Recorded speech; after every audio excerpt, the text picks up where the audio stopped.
Brasil inteiro e até do mundo. Favorece a integração da igreja com a cidade e abre muitas portas para o evangelismo e para a missão.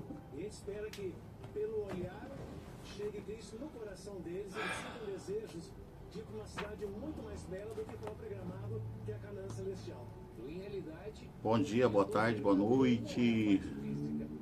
Você que está aí nos acompanhando no Conectado 7, agora é a hora do pôr do sol, né? Praticamente agora já aqui em Cuiabá. Deixa eu baixar um pouquinho. Estamos assistindo Novo Tempo, assistindo a revista Novo Tempo. A gente só vai diminuir, tá? E aí, para você sentir-se à vontade aqui no Conectado 7, deixar o microfone um pouquinho mais para lá, beleza. Aí. Então, gente, eu espero que vocês me desculpem, né? Essa semana nós deixamos de mandar para vocês o estudo da lição, né? Alusões, imagens e símbolos, como estudar a profecia bíblica. A gente ia estudar a lição 2, né? A gente vai estudar a lição 2. Então, não sei se vai dar tempo, daqui a pouquinho tem programação na igreja, pôr do sol. Espero que você tenha um sábado feliz na presença do Senhor, né? Agora é a hora do pôr do sol, e na hora do pôr do sol aqui, que já está no pôr já escureceu, então já passou das 17 horas, são mais de 18 horas aqui em Cuiabá, nesse momento que a gente está aqui gravando, né? Eu não gravei antes durante essa semana porque aconteceu um problema sério aí de vírus que entrou no nosso computador aqui, e foi difícil conseguir gravar essa semana por causa desse vírus, né? Então, e também aqui na nossa rede, né?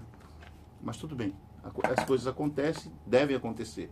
E essa semana tem que acontecer para que a gente ganhe experiência, né?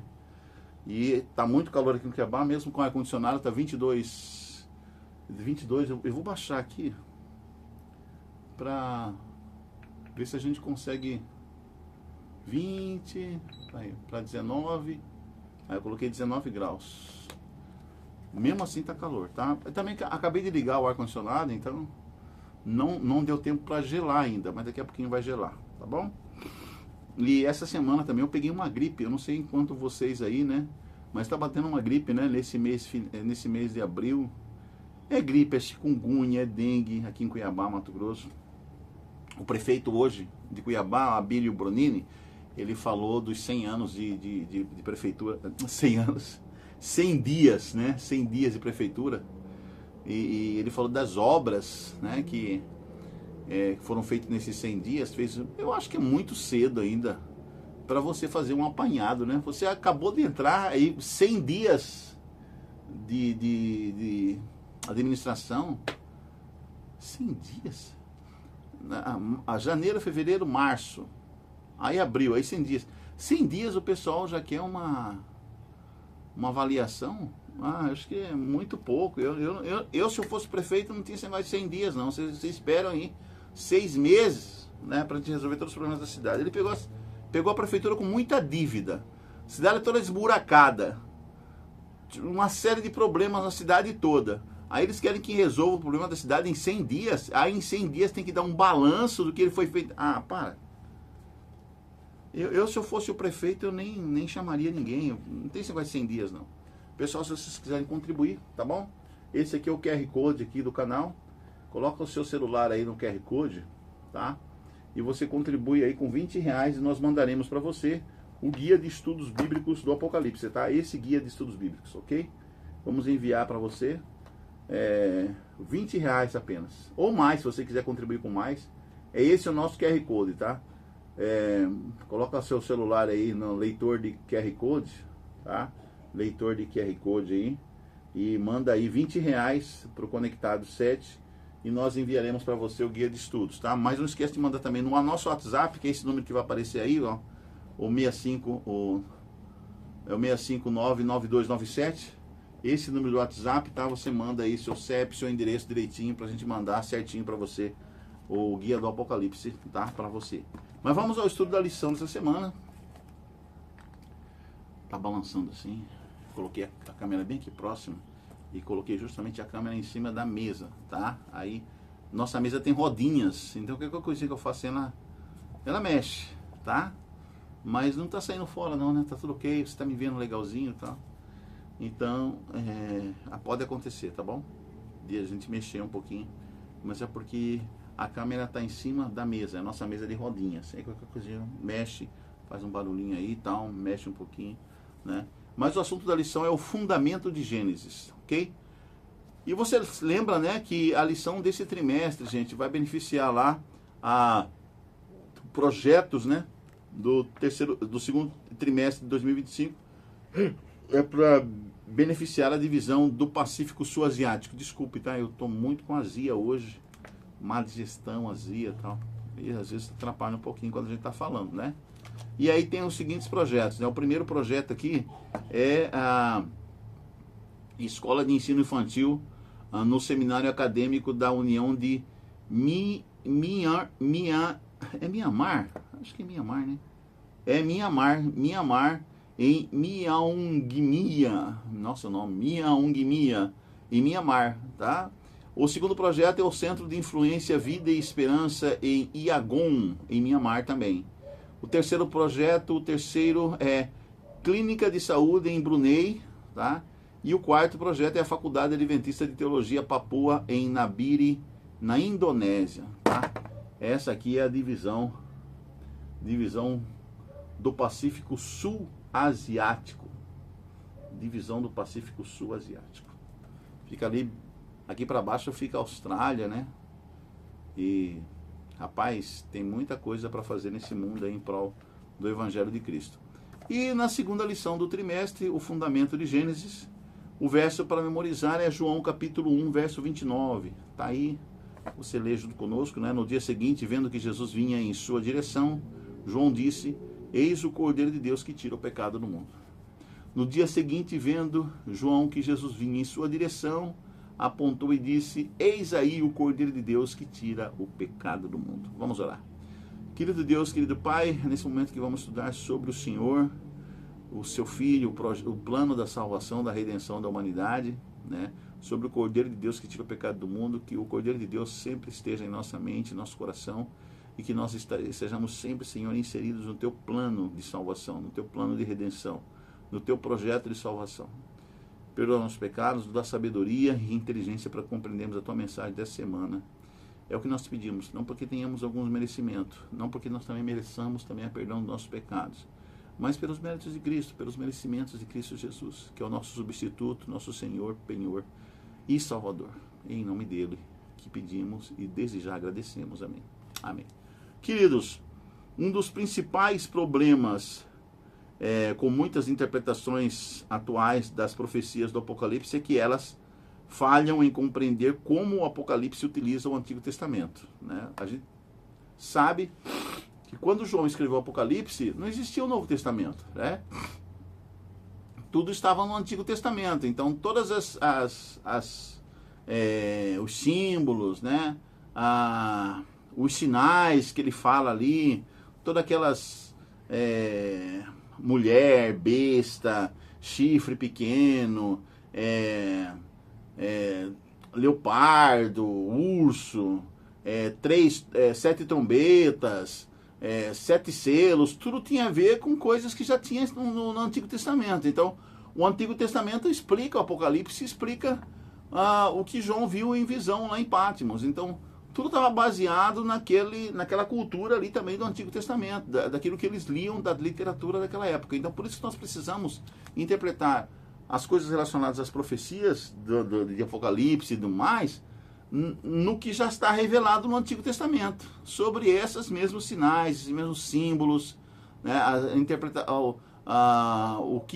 os significados que já estão apontados no Antigo Testamento, nos livros do Antigo Testamento, certo? Então, como o autor bíblico ele estava familiarizado com o Antigo Testamento e utilizou conceitos que eram bem conhecidos por seu público.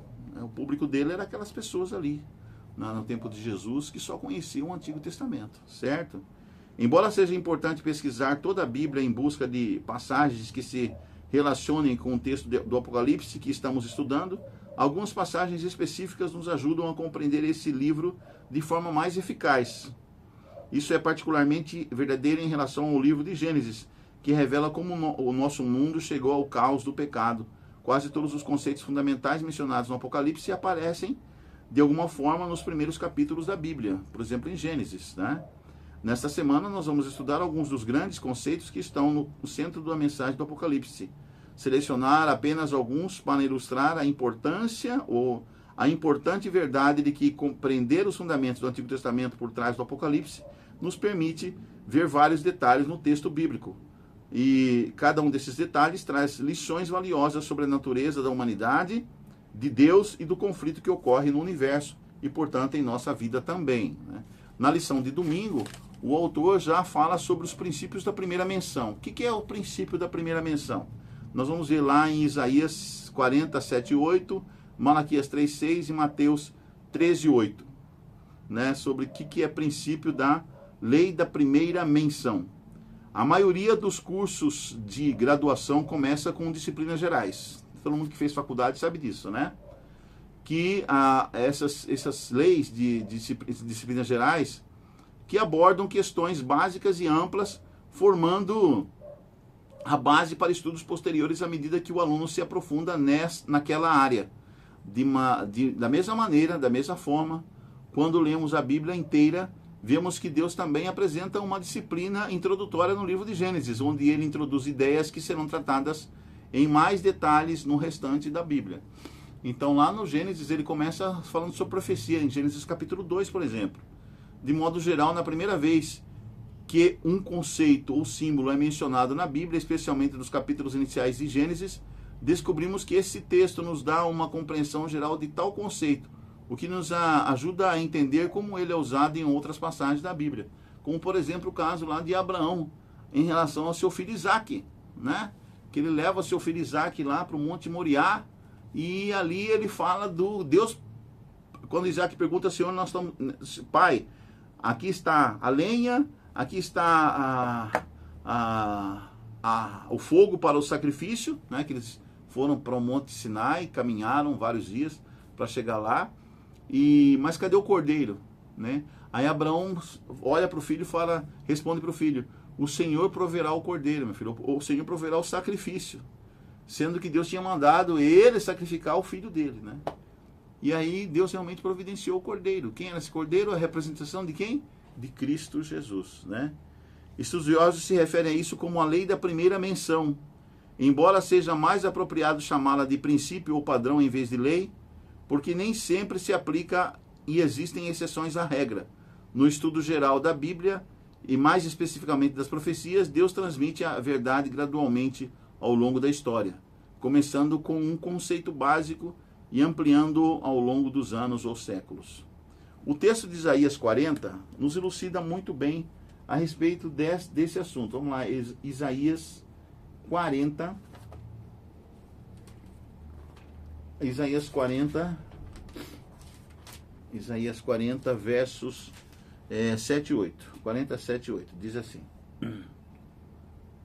seca-se a erva e caem as flores, soprando nelas o hálito do Senhor. Na verdade, o povo é erva. Seca-se a erva e cai a sua flor, mas a palavra do nosso Deus permanece eternamente. Um dos princípios é que a palavra de Deus ela é para sempre. E também corrobora com o que diz Malaquias capítulo 3, verso 6. Malaquias, o último livro do Antigo Testamento. Malaquias capítulo 3, verso 6. Que diz o seguinte, Malaquias 3, 6. Porque eu, o Senhor, não mudo, por isso vós, os filhos de Jacó, não sois consumidos. O mesmo Senhor que disse, seca-se a erva, né, e cai sua flor, mas a palavra de Deus é para sempre, ele diz que o Senhor não muda. Então, o que Deus escreveu no Antigo Testamento é para sempre. Aquele símbolo, aqueles sinais, sobre o cordeiro que Deus providenciaria, não mudou no Novo Testamento, né? Sobre o significado das coisas que a gente vai estudar em profecias, não mudou, porque Deus não muda. Deus é o mesmo. Lá em Hebreus diz assim, 13, 8... o nosso Deus é o mesmo ontem, hoje e será eternamente, né? Hebreus 13, 8. Então Deus, ele não muda, né? Seus princípios não mudam, né? A lei da primeira menção não vai mudar porque é uma lei, né? É uma lei divina, é uma lei de Deus para interpretar a Bíblia. Olha só o resumo dessa pergunta aqui. A pergunta era a seguinte: que princípio vemos nesses textos que nos ajuda a compreender melhor as profecias. Resposta resumida: Deus não muda e a sua palavra permanece para sempre.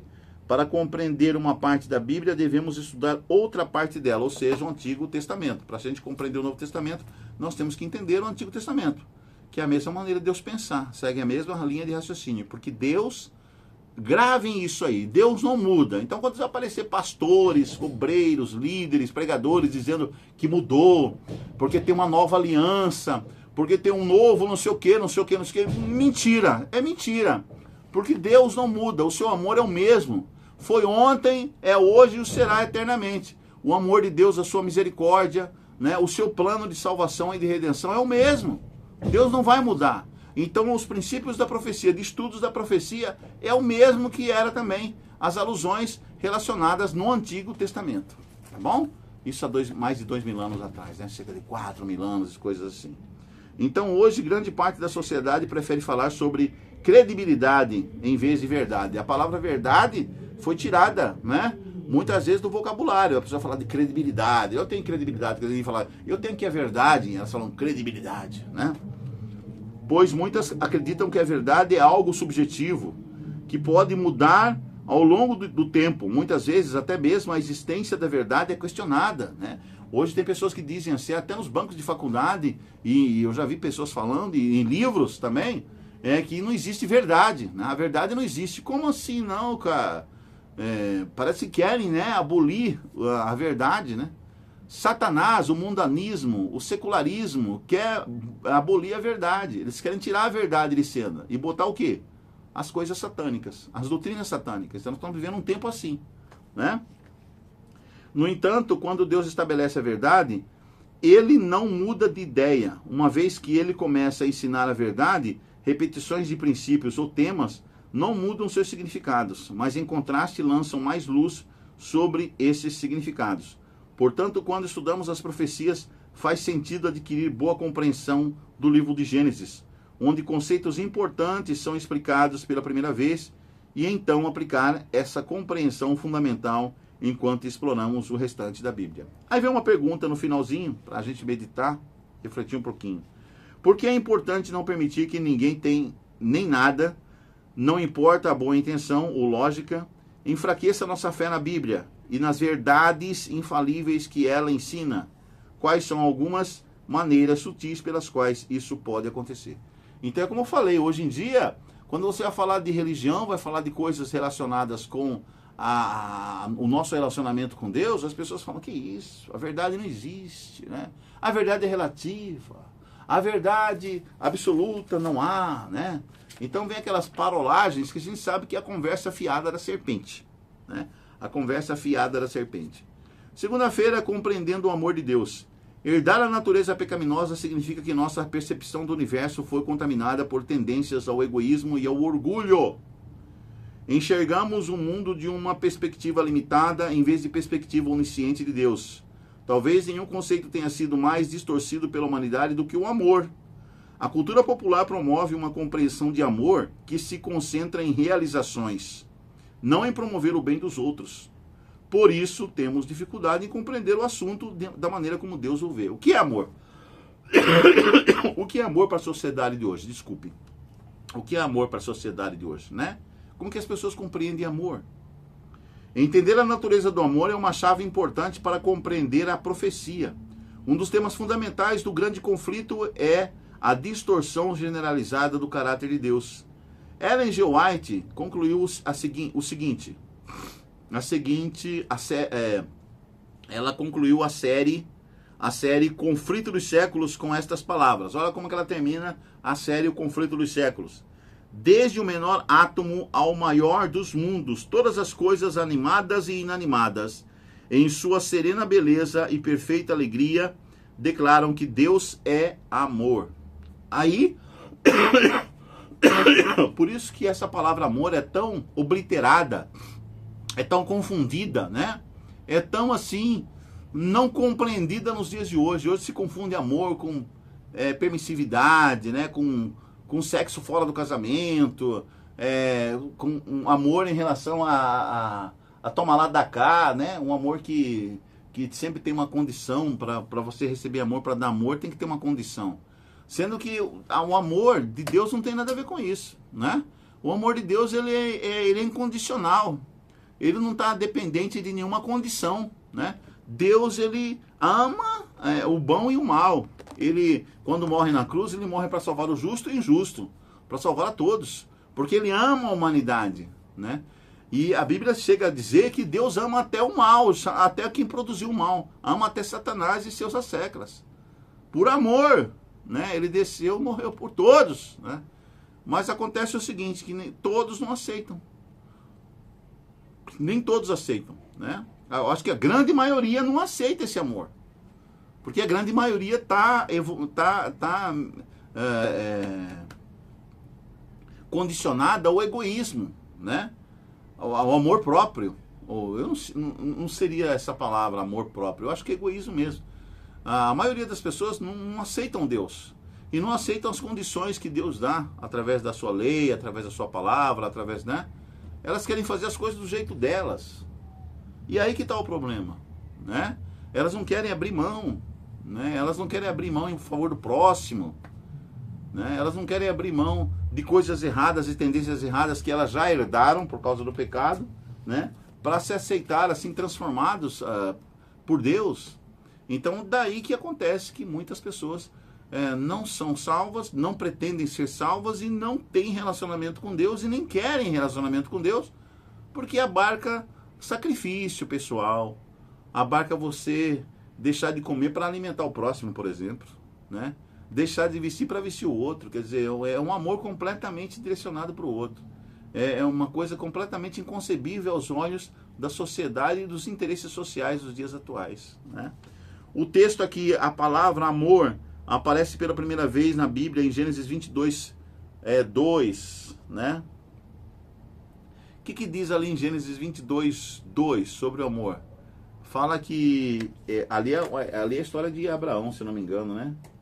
Vamos ver, Gênesis 22, vamos lá. Acho que Gênesis 22...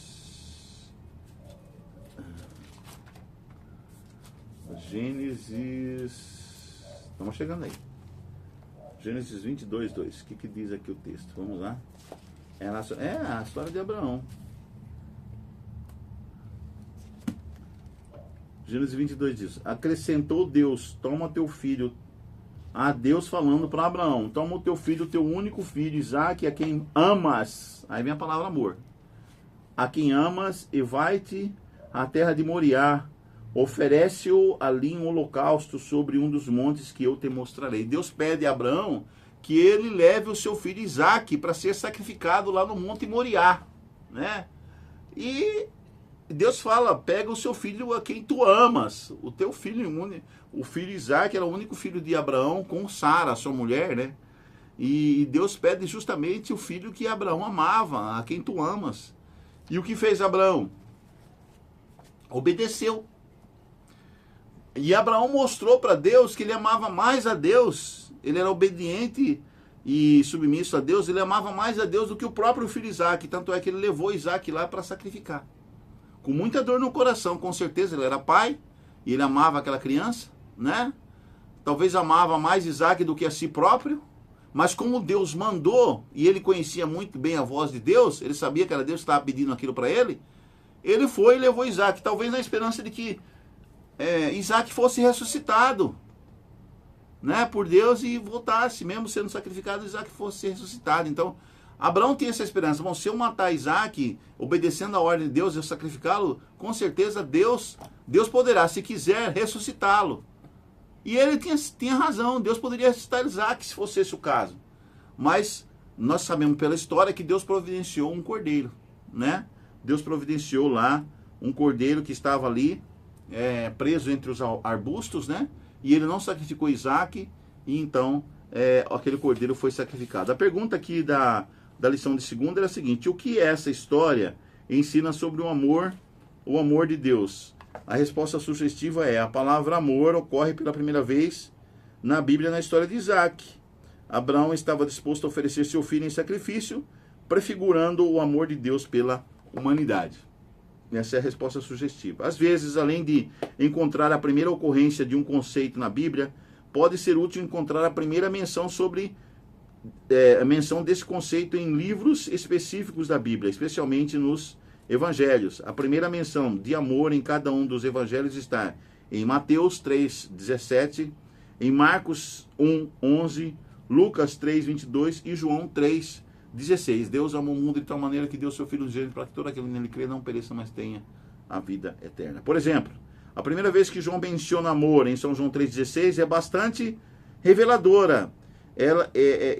Ela parece estar ligada à história de Isaac. Deus deu o seu filho único. Isaac era o único filho de Abraão também. Então Deus deu o seu filho único para que morresse pela humanidade. Assim como Abraão estava disposto a dar Isaac para morrer, né, em sacrifício, porque Deus tinha mandado ele assim o fazer. A fé de Abraão em Deus era tão profunda que o fez acreditar que o Senhor seria capaz de ressuscitar seu filho caso o oferecesse em sacrifício. Hebreus 11:19. Essa história prefigurava o amor de Deus pela humanidade. Ele nos amou a ponto de dar o seu filho unigênito e então o ressuscitou, né? O ressuscitou. Em Gênesis 22:2, 12, 16, Isaac também é chamado de o único filho, como disse, né? O filho unigênito, o único filho. E Jesus era o único filho, né? Que salvou, como diz São João 3,16, porque Deus amou o mundo de tal maneira que deu seu único filho, seu filho unigênito, para que todo aquele que nele crê não pereça, todo aquele que nele crê, que crê em Cristo, no seu único filho, no único filho de Deus, não vai perecer, ou seja, não vai ter a segunda morte, não vai morrer a segunda morte, mas o quê? Aquele que nele crê não pereça, mas tem o quê? Vida eterna. Então, se você crê em Deus, se você segue os mandamentos de Deus, você terá vida eterna. Se você segue Jesus, se você aceita o sacrifício expiatório de Cristo a seu favor, você terá a vida eterna. Assim foi revelado o tipo de amor que Deus tem por nós. Um amor que se sacrifica. Esse amor de hoje em dia, que a gente ouve falar tanto hoje em dia nas músicas sertanejas, né? Nas músicas, nas poesias e nas novelas, será que é um amor que se sacrifica como o amor de Deus? Como expressar aos outros o amor sacrificial que Deus tem por nós? Né? Isso é difícil, né? É muito difícil. A pergunta de Isaac, onde está o cordeiro? Quando Isaac viu, né? Ali estava o fogo, ali estava a lenha para queimar o sacrifício, mas cadê o cordeiro para o sacrifício? Né? E Abraão disse para o filho, filho, o Senhor proverá o cordeiro, filho, o Senhor proverá. E eles continuaram caminhando até chegar lá no topo do monte, né? Aí Abraão falou para Isaac, o sacrifício, meu filho, será você.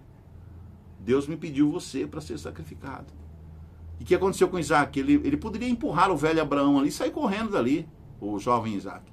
Mas Isaac fez o quê? Se submeteu, aceitou. Já que o Senhor, Deus pediu para o Senhor me sacrificar, então eu me submeto. Pode me sacrificar, pai. E estendeu a mão para Abraão amarrá-lo. Abraão amarrou aquela criança, aquele menino, amarrou seus pés, pegou ele, colocou em cima do altar que ele tinha preparado, o altar de pedras, né? Para sacrificar Isaac. Isaac se submeteu. Então, a primeira menção bíblica a um cordeiro em hebraico, ser, ocorre na mesma história em que o amor é mencionado pela primeira vez. Gênesis 22. Gênesis capítulo 22. O cordeiro, é claro, é um dos símbolos mais frequentes do Apocalipse. Quando fala o cordeiro que tinha capacidade para abrir o sétimo selo, né? Abrir, né? O cordeiro é Deus, é Jesus Cristo, né? Assim como fora mencionado lá em João, né? Quando João vê Jesus se aproximando, como nós dissemos no texto inicial aqui, o texto para memorizar, né?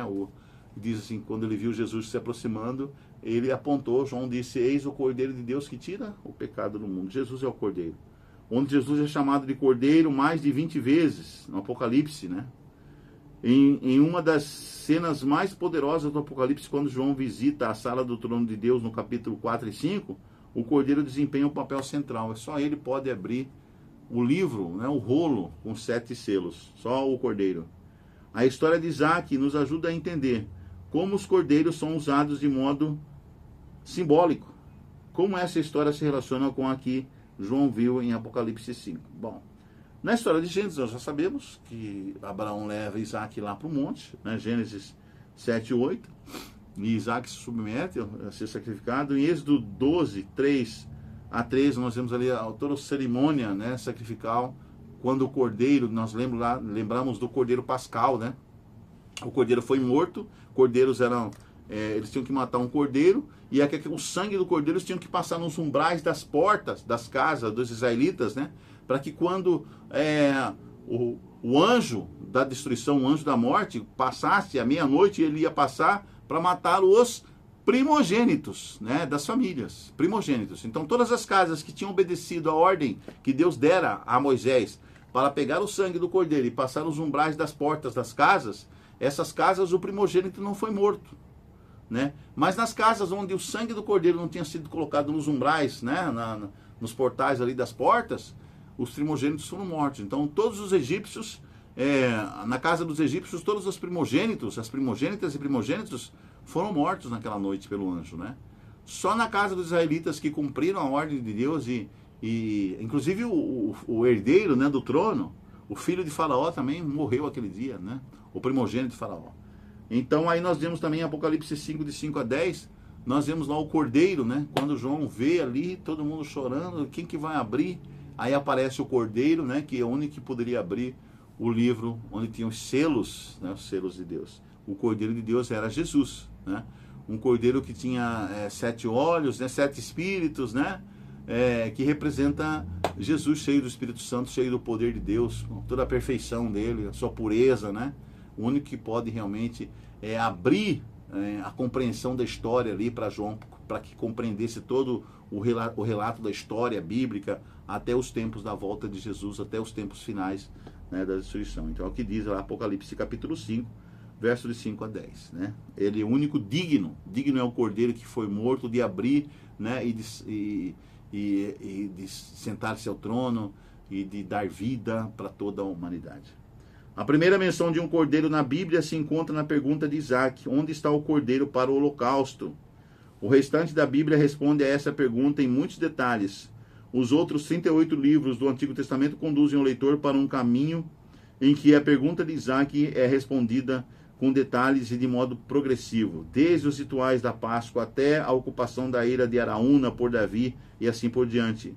A história do Antigo Testamento é pontuada com inúmeras profecias messiânicas que prevêem a ocasião em que a pergunta de Isaac seria respondida plenamente. Então, no Novo Testamento, essa pergunta é respondida quando Jesus aparece em carne e osso, desenvolve o ministério entre o seu povo e entrega sua vida em sacrifício na cruz.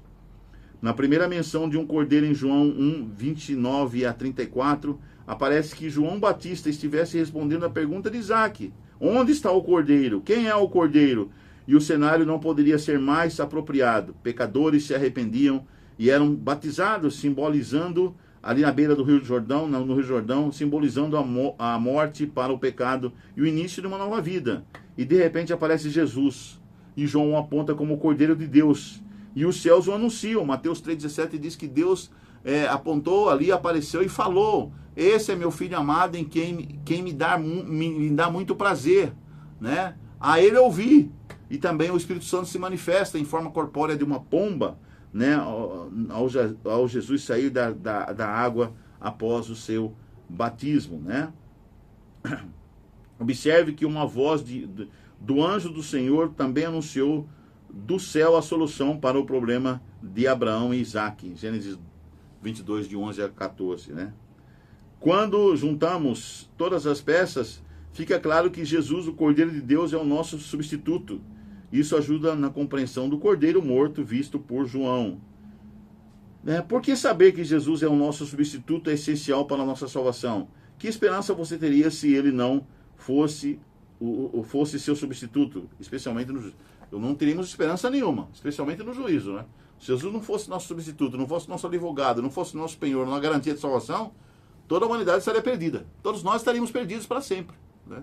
Então, quando Jesus ele faz cair sobre si os nossos pecados, né, todos os erros da humanidade, e ele morre por nós, ele é sacrificado para pagar o preço do pecado na cruz do Calvário, denota ali que Deus realmente nos ama, né? A única solução que nós chegamos, a conclusão verdadeira que nós chegamos é que ele nos ama e está disposto a tudo por nós, até dar a sua vida.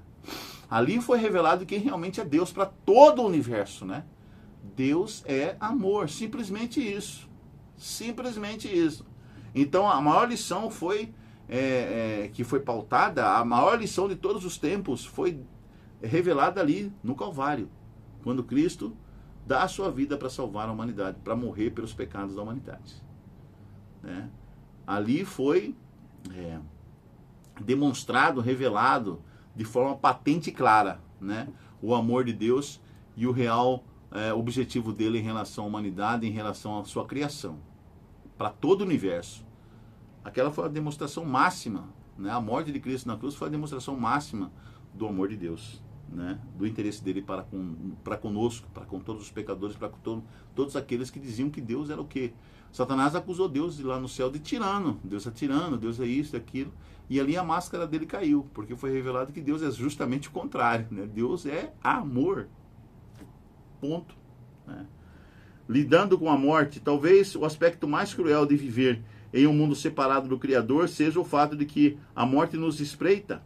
Ela é o salário do pecado, Romanos 6, 23, e a penalidade que receberemos por termos sido desconectados da única fonte de vida, o Criador. Assim, a morte tem papel importante nas profecias, tanto sua realidade quanto, ainda mais importante, sua solução, encontrada apenas em Jesus e em sua morte e ressurreição. A primeira menção da morte na Bíblia e a primeira vez em que ela ocorreu, lançam luz sobre esse tema importante nas profecias, nos ajudando a compreender a gravidade do pecado e nos dando ferramentas para entender como Deus solucionou esse problema. Né? Qual foi, então, a primeira menção e a primeira ocorrência de morte? Por que as pessoas morrem? Como Deus vê a morte? E qual é a sua solução para esse problema? Não, a primeira menção de morte foi quando Abel foi morto por seu irmão, né? Caim mata Abel. Então ali foi a primeira. E interessante que Adão ficou perplexo, porque como pode o filho mais velho, Caim, matar o próprio irmão? Então ali ele viu qual é a consequência do pecado dele. Ali Adão se culpou, Eva também se culpou por ter caído em pecado. Quando viu o sangue de Abel no chão e quando viu o seu filho Abel, um justo, né, um homem justo, um homem bom, que foi morto por um filho que eles sabiam que era cruel, invejoso, né, reclamão, né, queixoso, uma pessoa queixosa, reclamona, invejosa, né, intriguenta, que era Caim. Caim não se conformava, né, com tudo que tinha acontecido com seus pais e com ele próprio. Ele, quando Deus pediu o sacrifício de sangue, ele foi lá e deu frutas. Não, eu vou dar o que eu quero. E pegou, colheu qualquer fruta e levou lá para o sacrifício. Abel não, foi fiel, pegou o melhor que ele tinha do seu rebanho, o melhor cordeiro que tinha do seu rebanho, para o sacrifício ao Senhor. Então aquilo causou inveja em Caim. Né? Ali foi a primeira menção, o caso da morte ali, né? 1 Coríntios 15, 15 a 19, vamos ver 1 Coríntios capítulo 15. A história de Caim e Abel é triste, é lamentável, né? É lastimável. Mas vamos ver o texto aqui de 1 Coríntios, capítulo 15.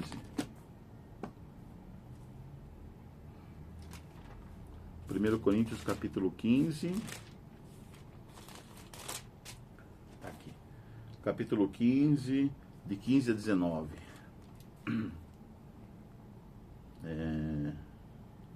E somos tidos por falsas testemunhas de Deus, porque temos asseverado contra Deus que ele ressuscitou a Cristo, ao qual ele não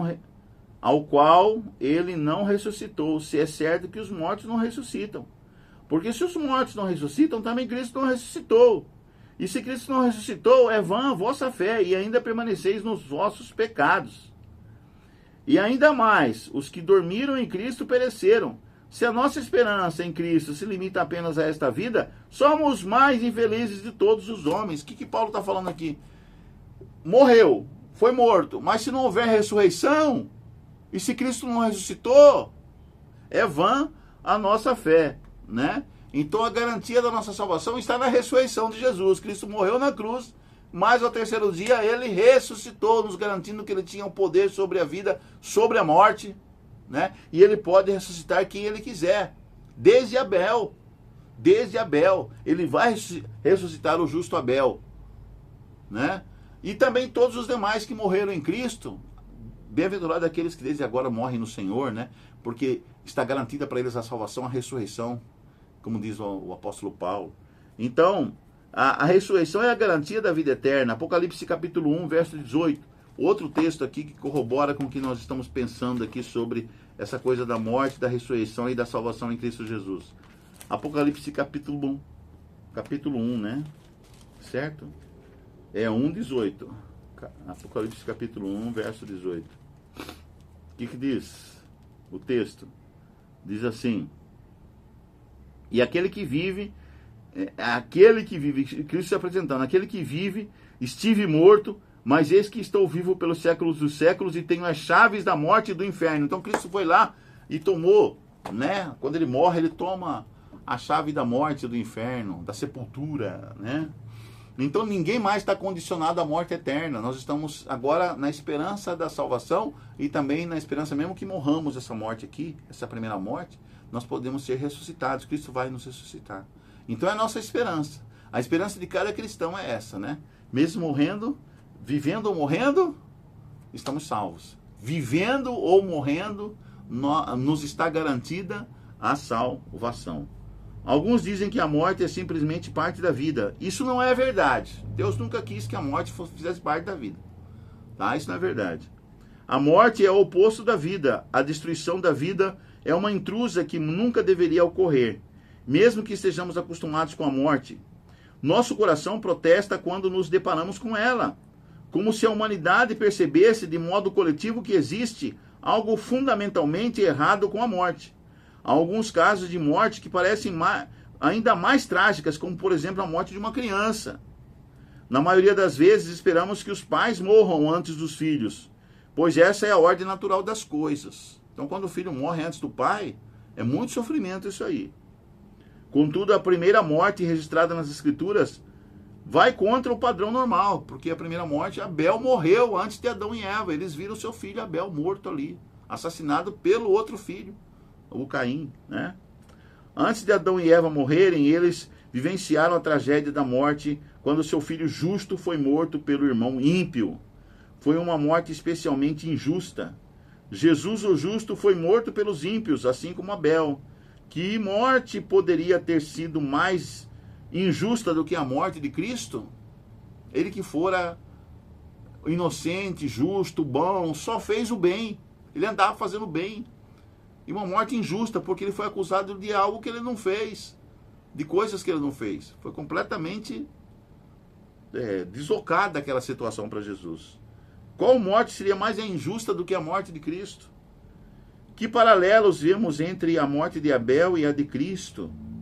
Como a morte de Abel nos ajuda a entender por que Jesus possuía as chaves da morte e dos Hades, e do Hades, a sepultura, do inferno, né, a sepultura. E o que Deus nos oferece nele. Apocalipse 1:18. Nós já vimos que Jesus tem as chaves, né, da vida e da morte. Ao morrer, ele trouxe, né, as chaves. Ele pode ressuscitar qualquer um que morrer. Na lição de quinta-feira, a serpente fala sobre a serpente. A questão da adoração é um dos assuntos centrais do Apocalipse. O dragão, que é identificado lá no Apocalipse como aquele que promove falsos sistemas de adoração, né? Apocalipse 13, de 2 a 4. E não por acaso que o Apocalipse o descreve como uma serpente. Qual serpente? Aquela serpente lá do Éden, né? Que enganou Adão e Eva, nossos pais. Essa imagem nos leva de volta então ao Éden, onde uma serpente entrou no paraíso, convenceu Adão e Eva a segui-la na rebelião contra o Criador, né? Gênesis 3, de 1 a 5, ali fala que a serpente disse para Eva, né? Quando Eva chega perto da árvore do conhecimento do bem e do mal, a serpente diz para Eva: é certo que não morrereis, né? Porque Deus, se vocês comerem do fruto da árvore do conhecimento do mal, é certo que não morrereis. Porque Deus sabe que no dia que dele comerdes, se abrirão os vossos olhos. E como Deus, conhecereis o bem e o mal. Quer dizer, sereis como Deus. Aquilo que colocou na Eva, o sentimento necessário, porque Deus está querendo que a gente impeça, nos impedir de comer dessa fruta, porque nós vamos ser poderosos como Ele. Quer dizer, ele insufrou ali, ele induziu Eva a acreditar numa mentira. Ele mentiu para Eva. Induziu Eva. Ele mentiu para ela, né? Em Apocalipse 12, de 1 a 9, fala que ele levou a terça parte dos anjos com sua cauda, ou seja, com a sua sedução, com o seu engano, as serpentes, o dragão, houve guerra no céu, né? Aí Deus teve que expulsar o dragão e também a terça parte dos anjos rebeldes com ele. Os anjos que ele enganou também. E ele engana. Qual é o trabalho de Satanás? Enganar. E eles foram expulsos aqui para a terra. E eles vieram para cá. E ele continua esse ministério do engano. É a cauda dele, né? Engano, mentiras, acusações, fofocas. Por que a gente tem que gostar de fofoca? Satanás é o pai da fofoca, da intriga, da mentira, da indução, para levar você ao erro, levar você a acreditar numa coisa que não é verdadeira. É Satanás que acusa, é Satanás que usa a boca desses homens que falam que a igreja de Deus é uma seita, acusador dos nossos irmãos. É o diabo falando através da boca desses homens aí, quando diz que o povo de Deus, a igreja de Deus, é uma seita. Como assim? Os cristãos também foram chamados pelos fariseus, no princípio do cristianismo, como seita. E justamente esses que falam que nós somos seita, que têm comportamento de seita, e que são uma seita.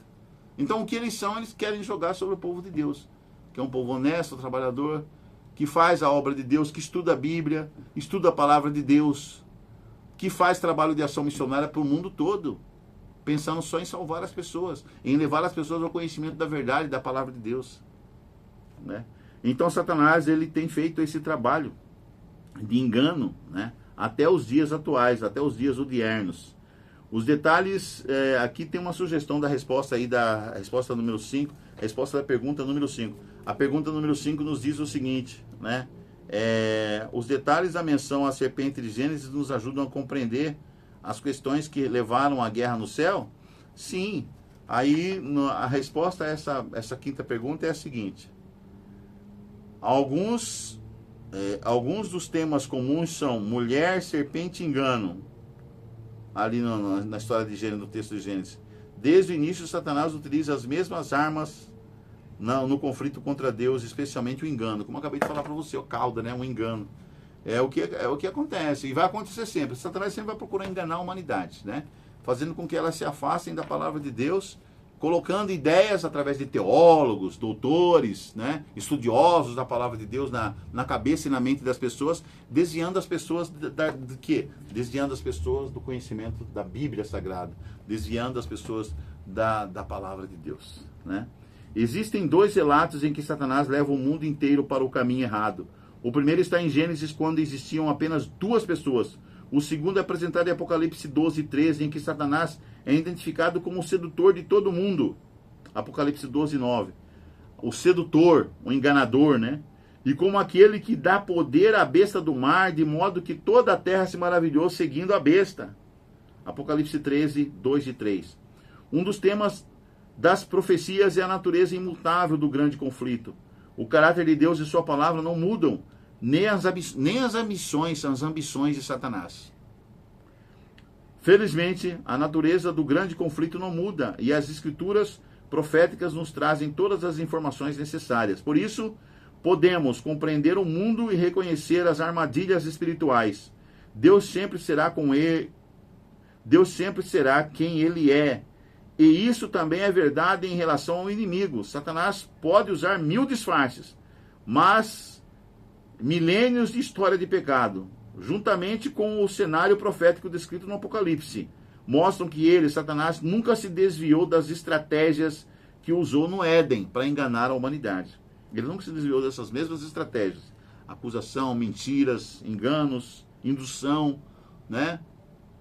Dizendo meias verdades, misturando verdade com mentiras. Deus nos prometeu sabedoria e discernimento. Tiago capítulo 1, verso 5. E armados com a certeza das Escrituras, não precisamos cair nas mentiras do diabo. Apesar disso, infelizmente, muitos já caíram nessas mentiras e muitos outros, a maior parte da humanidade, ainda cairão. A cultura e os padrões sociais mudam. Coisas antes aceitáveis se tornam inaceitáveis e vice-versa, a inversão de valores. Considerando que as questões centrais e os participantes do grande conflito não mudam, como avaliar as mudanças no cenário cultural? Ainda encontramos hoje as mentiras originais no Éden, de que jamais morreremos e seremos como Deus. Hoje nós temos aí a imortalidade, a doutrina da imortalidade da alma. A Bíblia não fala da imortalidade da alma, a Bíblia fala de que nós morreremos, a alma que pecar morrerá. Mas o que o mundo está pregando hoje em dia? Ah, você pode pecar, vou ver uma vida de pecar, não tem problema, você vai reencarnar, até ficar puro, até ficar bonzinho. Pega a reencarnação. A Bíblia fala de ressurreição, que nós seres humanos estamos fadados a viver uma única vez e depois disso virá o juízo, né? Uma vida, só temos uma vida. Não vamos reencarnar como diz a serpente enganosa aí. Né? A serpente está pregando a mesma coisa, engano, mentindo para as pessoas. Muitos estão caindo nessa conversa e estão sendo levados para o inferno.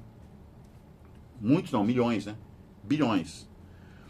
E sexta-feira, dia 11, né, hoje, a Ellen White, no livro Atos dos Apóstolos, na página 369, ela diz que alguns dos obreiros mais jovens cansaram-se das verdades tantas vezes repetidas, buscando algo novo e estimulante, procuram introduzir novas propostas de doutrina.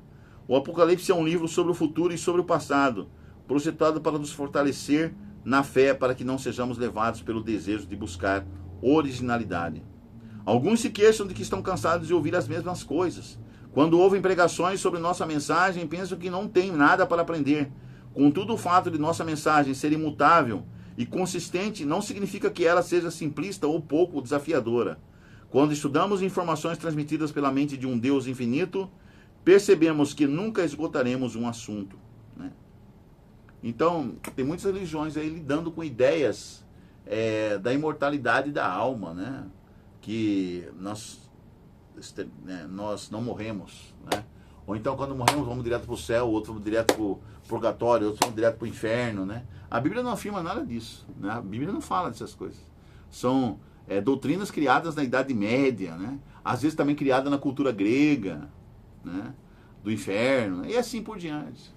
Né? Mas o que a Bíblia realmente ensina? Nós temos que nos apegar à Bíblia hoje em dia para aprendermos as doutrinas do Senhor, as doutrinas de Deus. O que Deus ensinou, o que a palavra de Deus ensina, o que a palavra de Deus fala, né?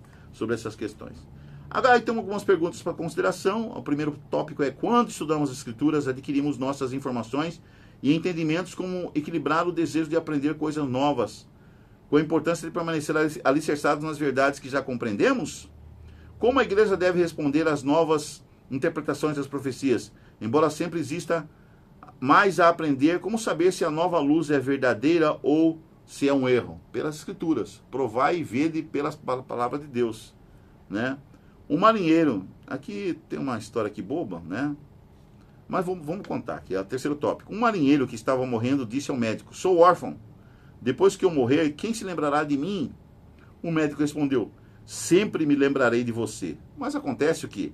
Que o médico também morreria, junto com a memória do órfão. Esse relato nos ajuda a perceber que a vida seria fútil e não teria sentido se a morte tivesse a palavra final, né? Como sempre me lembrarei de você, se ele também morreria, né, o médico, né? Então, tem coisas assim bem coerentes. Quando a gente morre, né? Se você morreu em Cristo Jesus, está lhe garantido a ressurreição, né? Se você morreu perdido, sem Cristo Jesus, está lhe garantido a segunda morte, ou seja, a destruição final depois do juízo final. Simplesmente isso. É o que a Bíblia ensina, tá? Mas teremos os próximos estudos aí para compreendermos melhor esses temas, né? Não deixe de estudar alusões, imagens e símbolos, como estudar a profecia bíblica, né? Que é a lição, né, desse segundo trimestre de 2025, tá bom? E não se esqueça, aqui está o QR Code. Eu vou mandar de novo o QR Code para você. Coloca seu celular aí no QR Code, tá? E aí você pode mandar um valor de R$20 e nós enviaremos para você o guia de estudos Apocalipse, tá? Esse é o guia de estudos Apocalipse, ok? Então tá aqui o QR Code, ok? Aí você pode entrar em contato, passa R$20, nós mandaremos. Não esquece de mandar seu CEP, seu endereço, no nosso WhatsApp que está aí, ó. O 659-9297-7170, tá? Esse é o nosso zap. 659-9297-7170, tá? Manda seu endereço, seu zap, que nós mandaremos o guia de estudos Apocalipse, Revelações e Esperança para você. Ok? Muito obrigado por você ter nos acompanhado aqui, estudar a lição dessa semana. Que Deus abençoe você e toda a sua família. E que Deus, o Cristo Jesus e também o Espírito Santo aqueça sempre o seu coração e a sua mente. Que a sua mente seja sempre mantida pela iluminação do sagrado, do santo dos santos, do Rei dos Reis, aquele que morreu na cruz para nos salvar e ressuscitou ao terceiro dia para nos garantir a vida eterna. Que Deus esteja com você, família. Tchau, tchau. Até o próximo Conectado 7 Podcast. Bye, bye.